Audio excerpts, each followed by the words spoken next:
Let me read you a scripture from Luke chapter 8. This is Jesus talking. He says, "No one lights a lamp and then covers it with a wash tub or shoves it under the bed. No, you set it up on a lampstand so those who enter the room can see their way. We're not keeping secrets, we're telling them. We're not hiding things, we're bringing everything out in the open. So be careful that you don't become misers of what you hear. Generosity begets generosity, and stinginess impoverishes." I have a hard time thinking of myself as a preacher. I don't have those fancy letters after my name, you know. I don't have a fancy degree hanging on my wall. What I think of myself as is, I think of myself as a storyteller. And so I just want to tell you some stories today, if that's okay with you. Stories that have to do with the garage. See, it took me a while to learn to appreciate the garage. I don't have a garage now. I'm one of those people that doesn't have one. I haven't had a garage in more than 30 years, and I miss it because the garage is important. It's where you keep your car, but it's also where you keep your junk, where you keep your stuff. I have a lot more junk than I have cars, and I could use a garage, but I don't have one.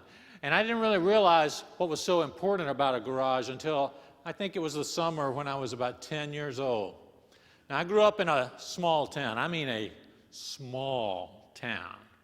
Population 742. It was a town so small there were no sidewalks. Yes. There were no curbs. The grass would just sort of peter out when it got to the edge of the road. There were no stripes down the middle of the streets. There was very little traffic. There was really nothing to worry about. And so when I got on my bicycle after lunch on a summer day, I could take off and I could be gone for 5 or 6 hours. And my mother wouldn't worry about me. She wouldn't call the cops. And frankly, she was glad for me to be gone that long, especially in the summertime. But my best friend, whose name was also Mike, we would ride our bikes all over that little town. Because when you're 10 years old and when you're a boy, you're looking for adventure. And so we would ride our bikes all over town looking for anything that had changed. One day during the summer, we were riding our bikes and we came to a house that was empty. A real estate sign in the front yard. People hadn't lived there in several months. And the garage was standing right next to the house and it was wide open because there was not even a door on the garage. It was just open. And not only was there no door, there was no floor in the garage. It was just dirt.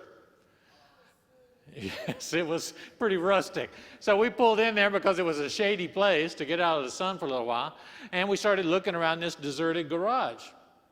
We looked up in the rafters, not much left. There were a couple of things that had been nailed to the wall that weren't too interesting, but finally we started looking in the dirt on the floor of the garage, and that's where we found the knife. Not just any knife, but a very special knife. It was a paring knife with about a 3-inch blade, and it was old and it was rusty, and it had something red on the blade. Well, now, even at 10 years old, I had read enough Hardy Boys mysteries to know what was going on. I knew this was not a knife. This was evidence. This was a clue. Some dire crime had been committed in this garage. It was the kind of crime that could only be solved by 2 10-year-old boys on bicycles. So we took this knife and we went back to my house and we sat on a swing set in my backyard and we started talking about what we were going to do next and who was going to be Frank and who was going to be Joe. And my mother, it was a bad idea to sit there and discuss this because the kitchen window was open. My mother was standing at the sink washing dishes, and she heard little bits of our conversation saying things like murder and blood and clues. And finally she said, "What in the world are y'all talking about out there?" And so we had to tell her. We had to say, "We found a murder weapon. And we've got to find who did this."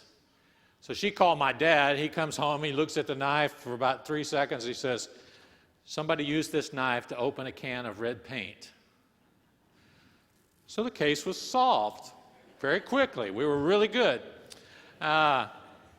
didn't have quite the ending we were hoping for, but my dad put a stop to it right there. But the next thing I noticed about garages that was cool was that same summer.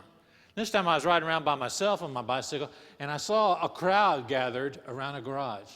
And I used the word crowd loosely because, as I said, there were 700 people in town. There were several other bicycles and several kids standing around the door of this garage. So I pulled up there and got off my bike and went to look inside the garage. And inside the garage, there were 3 or 4 teenage guys. And they had a set of drums, and they had a couple of guitars. One of them was a turquoise Stratocaster. And they had some microphones set up, and they were plugging things in and tuning things up and hitting things with sticks. And then all of a sudden, one of them counted, 1, 2, 3, 4, and they started to play. And they played a song that I actually recognized because I'd heard it on the radio. And a little light bulb went off in my head because I had never thought about where entertainment comes from. Where does music come from? You mean ordinary people can play and make a band and make music? This was a new concept to me. This was going on all over the country.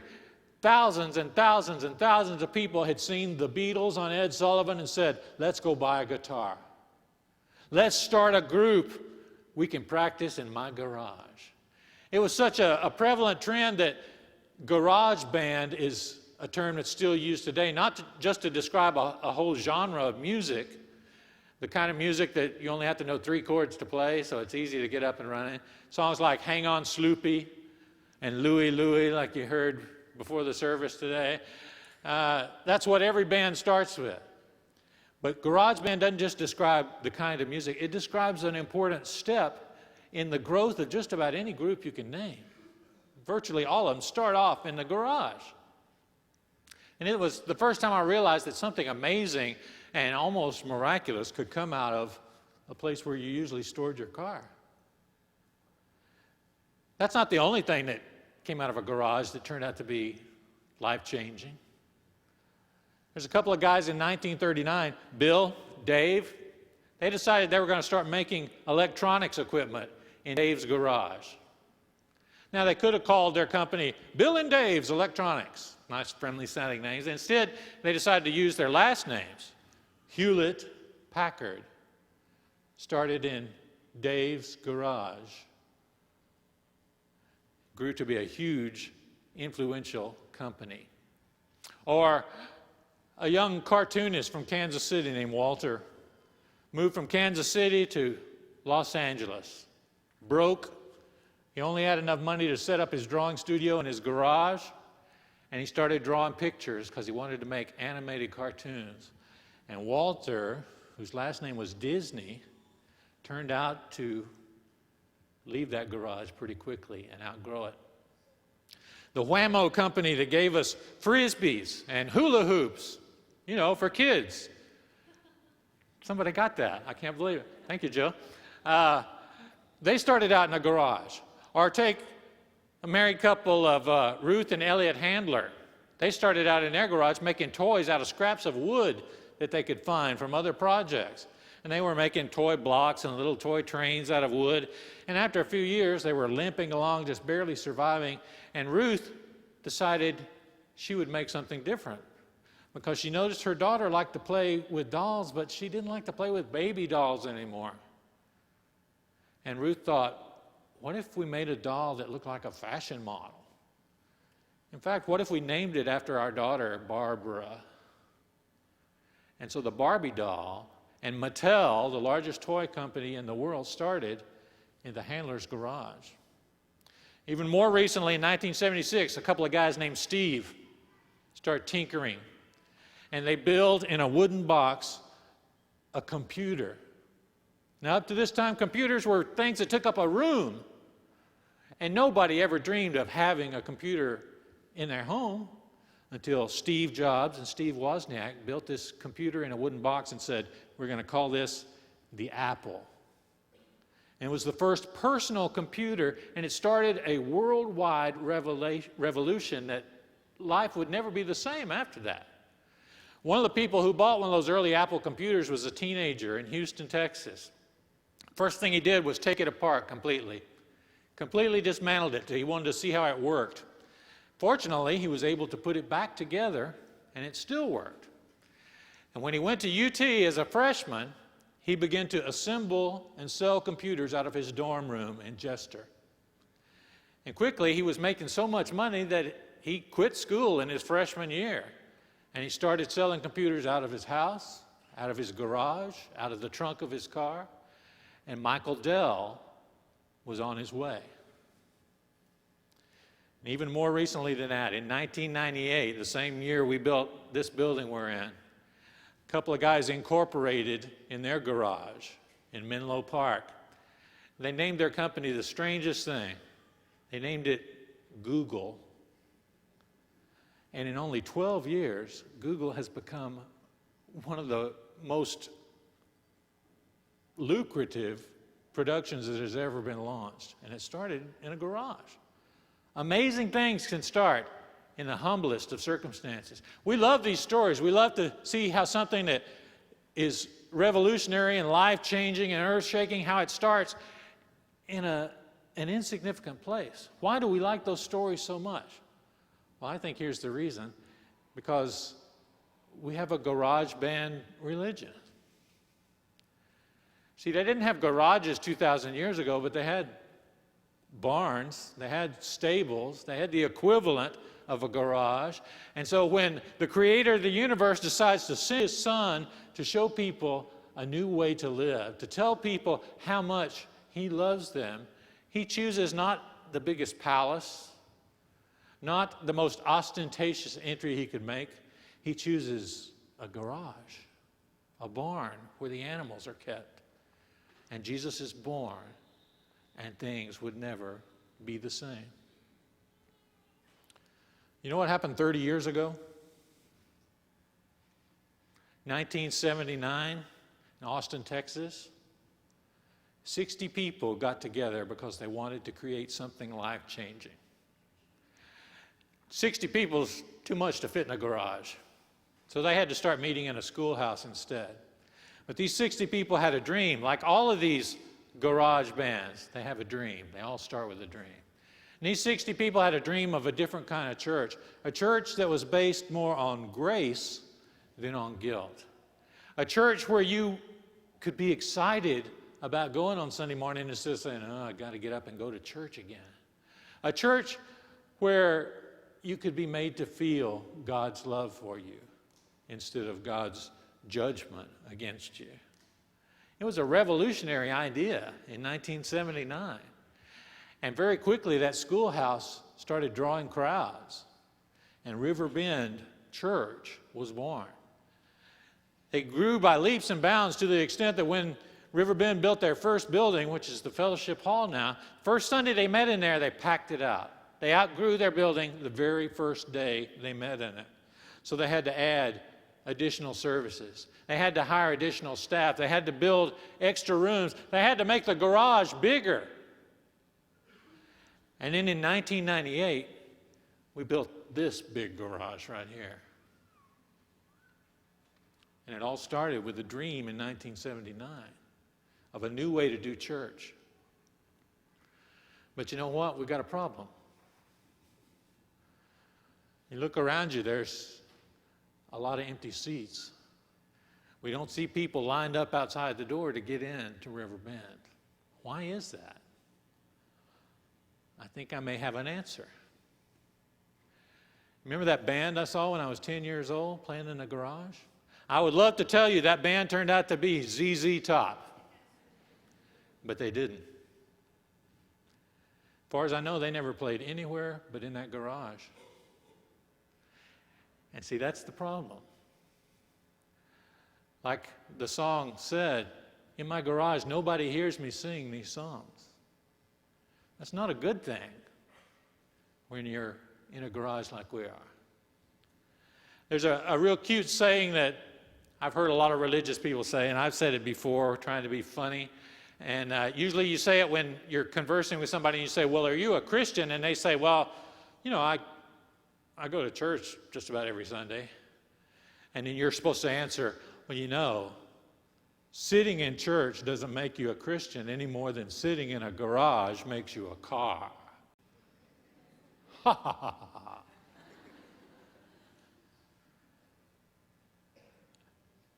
What makes you a car?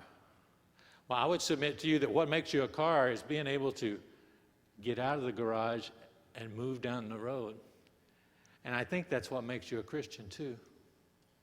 The ability to get out of the garage and move on down the road. See, we have tricked ourselves into thinking it's all about being in the garage. You watch a commercial for a new car, they never show the car sitting in the garage. They show it streaking down a desert highway, or driving fast along a winding mountain road, or doing dangerous curves in the rain, because nobody wants to look at a car and say, I wish that car was sitting in my garage so I could go out and look at it. No, we say, I want to drive, I want to go where they're showing me, right there. I want to get out of the garage. Because the garage is not the intended destination for the car. The garage is the place you take the car when it needs fixing, when it needs repair, when it needs refurbishing, when it needs replenishing of the things that make it run. And that's exactly what this garage is for. When the car stops leaving the garage, it's not a car anymore. It's an exhibit. And a garage is a museum. Cars are intended to go, and so are God's people. We have built a beautiful light and covered it under a really big wash tub. Let me read that scripture again. No one lights a lamp and then covers it with a wash tub or shoves it under the bed. You set it up on a lampstand so those who enter the room can see their way. We are not keeping secrets, we're telling them. We're not hiding things, we're bringing everything out into the open. Be careful that you don't become misers of what you hear. I've heard people say before, River Bend is the best kept secret in Austin. And I say, phooey. The time for that secret is over. Because this place has changed my life. Has it changed your life? If it hasn't, you're not demanding enough from your church. Now, I suppose God shows up in some other churches on Sunday. He's a big guy. He probably covers a lot of ground. But for me, it took coming to River Bend almost 20 years ago for me to discover the kind of grace, the kind of love, the kind of unconditional acceptance that God had for me. And the idea that church didn't have to be about duty or a checklist of got to do this. It could be an occasion of joy and fulfillment and celebration and excitement. And that changed me. But see, we would rather sit in the garage and change the oil when we could go out and change the world. Personal computer changed my life, but it didn't give me a reason to live. Finding God's plan for my life gave me a reason to live. I found something when I came here that you can't search out on Google. You have to find it through a relationship with God. So you want to celebrate the 30th anniversary of this great church, this unique place? Then you got to open the garage doors and we got to go outside. Why? Not because we want more church members. No, because I want more people to know what I have found. The reason I have to get up in the morning. I want to share that with people. We do the world a disservice when we keep this to ourselves. You want to celebrate, we got to open the garage doors. We got to go out and we got to tell somebody what we found. Ladies, gentlemen, start your engines. Stand up with me.